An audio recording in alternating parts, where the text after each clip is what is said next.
Alguien me pregunta, bueno, señor encapuchado, ¿qué sería Cuba hoy sin los Castro? Bueno, habríamos tenido la misma república que teníamos anterior a él, con hombres tan honestos como Eduardo Chivás y hombres tan corrompidos como José Miguel Gómez en la vida política. Pero tendríamos una nación con una de las mejores economías del mundo, porque ya para la época era la 22 economía mundial y era el país más rico de América. No, escúchame, no el más poderoso. Poder y riqueza no es lo mismo. Tú puedes tener un hombre que levante 250 libras de envío y no puede tener un dólar en el bolsillo. Y no tiene la capacidad de pensar ni siquiera 2 más 2, 4. No, no, no. Fortaleza y riqueza no es lo mismo. Estados Unidos es el país más poderoso del mundo, pero no es el país más rico del mundo. El país más rico del mundo es Qatar. ¿Por qué? Porque la redistribución de la riqueza es 125.000 dólares mínimo por ciudadano. Y en Estados Unidos son alrededor de 45.000, 50.000. O sea que de los países ricos del mundo, Estados Unidos es uno de los que tiene la renta per cápita más baja. Pero, pero nosotros seríamos el país más rico del continente. Porque lo que Cuba había logrado en materia social y económica no lo había logrado ni Estados Unidos. Porque tú tienes que recordar que, que tú no puedes mirar una nación solamente desde el punto de vista eh, económico y político. Para que haya una nación que funcione a plenitud, con altos estándares de vida y grandes progresos sociales en materia jurídica y de derechos humanos, hace falta un tercer elemento dentro de la ecuación que no solamente es política y economía. Hace falta cultura, que sería la formación de la idiosincrasia propia de un pueblo, que abarca desde las artes plásticas hasta la religión de esa nación. Entonces, mirando el trasfondo de lo que Cuba trae por nuestra herencia de conquista, no es lo mismo eh, haber sido ex colonia inglesa que ex colonia española o portuguesa. Por el mismo arraigo que tuvo el catolicismo en la península ibérica, y que esa misma mezcla de política con religión que tenía nuestra herencia hispana, que no la tenía la herencia inglesa, porque por ejemplo en Inglaterra hubo reina siempre, mucho antes de que se formara el reino anglosajón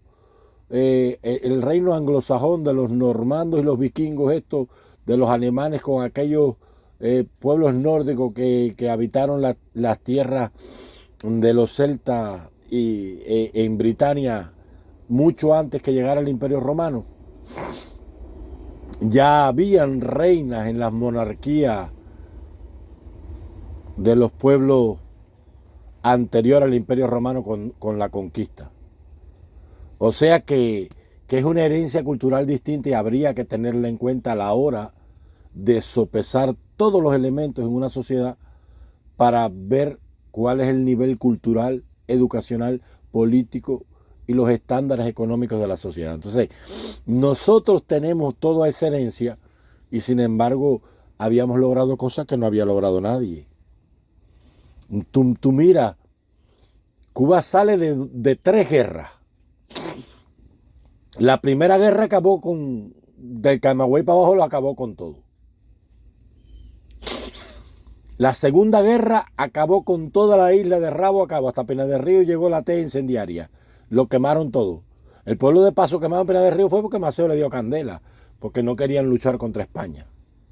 Ya te puedes imaginar. Y Maceo, si no mal no recuerdo, creo que llegó hasta San Juan y Martínez. No, Maceo llegó hasta Mantua, allá en Guane. Maceo llegó la guerra hasta Mantua, porque en Mantua hubo una batalla famosa. Y estuvo la batalla de Ceja del Negro también. Y no, Maceo llevó la guerra hasta Mantua, hasta los confines de Pinar del Río. Y lo que Cuba había logrado era terrible. Para que tengas una idea, cuando Grau gobierna en su segundo periodo, porque él tuvo un periodo, el llamado periodo de los 100 días, y también había formado parte de la pentarquía, aquellos 5 hombres que gobernaron, que Batista los derrotó. En el gobierno de los 100 días, cuando Guitera era el ministro de Interior, Gobernación y Hacienda, eso, que era de corte de izquierda, pero no era comunista, y los comunistas lo han querido pintar de comunista. Recuerda que en los días que Guitera gobierna Cuba eran los días en que el comunismo soviético comenzaba a nacer y se vendían como la panacea social en el mundo. Y muchas naciones del mundo que venían de un capitalismo salvaje, que todavía traían la herencia del abuso colonial, querían emular y competir por esta nueva ideología que al final resultó ser la más opresiva, la más esclavista y la más creadora de pobreza y de miseria y de violación de los derechos sociales que ninguna de las que ha tenido este mundo. Peor que el esclavismo, fíjate. De hecho, el comunismo es esclavismo moderno. Y Grau dio una ley. Habían casi 15 millones de cabezas de ganado en el año 45, 46. Y se ordenaron sacrificar 7 millones de cabezas de ganado. Y las 7.2 millones de cabezas que quedaban, puso una ley que no se podía exportar ni una libra de carne porque según Grau no había consumo suficiente, era muy bajo el consumo de carne en la población y el cubano se comía alrededor de 90 kilogramos de carne todos los años, solamente de carne de res, sin contar la aves, el pescado, los embutidos y todas las otras cosas, incluyendo puerco y demás y demás y demás. Lo que pasa con Cuba era que como teníamos el patrón colonial en el alma, en los campos se hacía lo que el latifundista decía, porque las tierras eran del latifundista. Y entonces ahí había que apelar a la bondad social.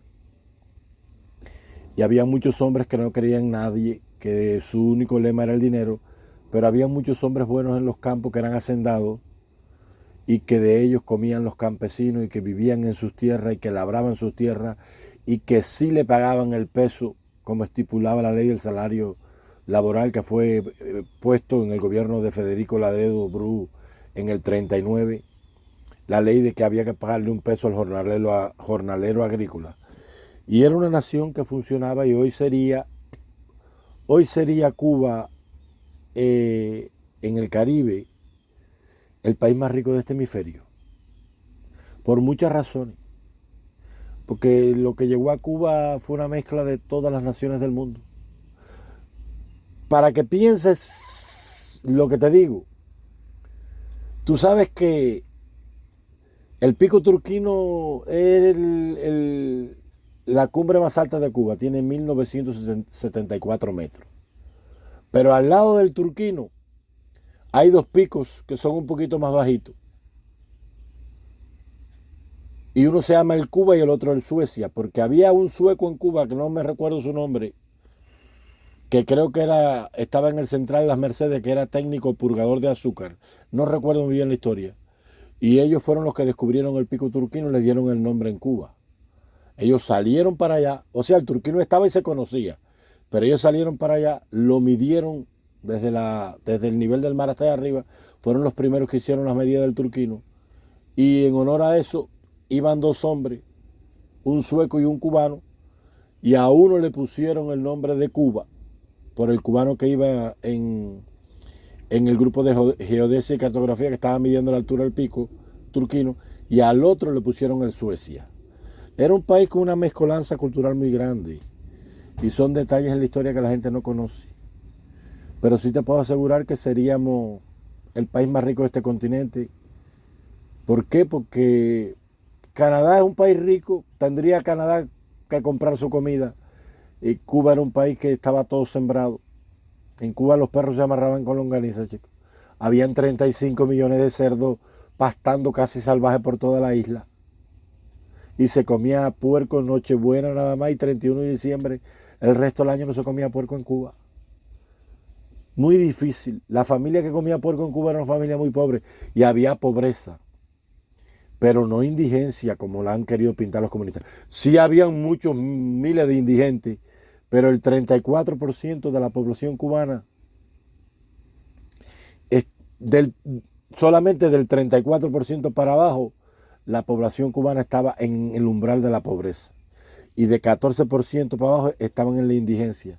Del 34% para arriba era trabajadores acomodados, clase media y clase alta.